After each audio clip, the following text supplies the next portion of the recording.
पालघरमध्ये बनावट कॉल सेंटरचा मोठा पर्दाफाश करण्यात आलाय। सुंदरम शाळेजवळील एकांत कॉम्प्लेक्समध्ये सुरू असलेल्या या कॉल सेंटरमधून अमेरिकन नागरिकांची ऑनलाईन फसवणूक केली जात होती। 5 आरोपींना ताब्यात घेण्यात आलं असून लॅपटॉप आणि मोबाईल जप्त करण्यात आलाय। या संदर्भात पालघरचे कर्तव्यदक्ष पोलीस अधीक्षक यतीश देशमुख यांची प्रतिक्रिया आपण पाहणार आहोत। पोलीस स्टेशन हद्दीतील मौजे माहीम परिसरात एका रेसिडेन्शियल बिल्डिंगमध्ये एक बनावट कॉल सेंटर चालू असल्याची माहिती स्थानिक गुन्हे शाखेला प्राप्त झाली। त्या अनुषंगाने काल रात्री 12 वाजता स्थानिक गुन्हे शाखा तसेच इतर अधिकारी कर्मचारी यांच्या मदतीने हा छापा टाकण्यात आला। या छाप्यामध्ये आपल्याला 5 इसम मिळून आले, तसेच 4 लॅपटॉप, 12 मोबाईल व 2 डोंगल असे साहित्य मिळून आले।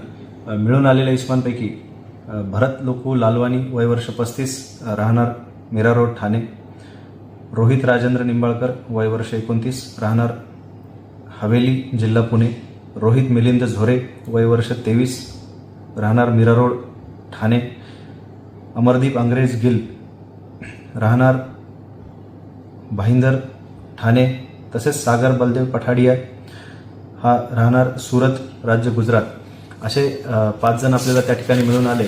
सदरील 5 आरोपी हे परदेशातील नागरिकांना मायक्रोसॉफ्ट व ॲपल या कंपनीचे प्रतिनिधी बोलत असून त्यांच्या डिव्हाइसेसमध्ये व्हायरस किंवा इतर काही प्रॉब्लेम सांगून त्यांची आर्थिक फसवणूक करण्याची ही प्रक्रिया त्यांची सुरू होती।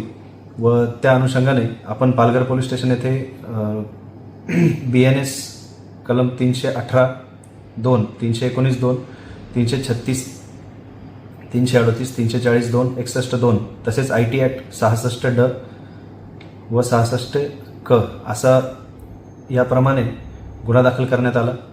आज आरोपींना मान्य न्यायालयासमोर हजर करण्यात आलं। मान्य न्यायालयाने 5ही आरोपींना 28 फेब्रुवारीपर्यंत पोलीस कोठडी सुनावलेली व पुढील तपास पोलीस निरीक्षक प्रदीप पाटील स्थानिक गुन्हे शाखा हे करत आहेत।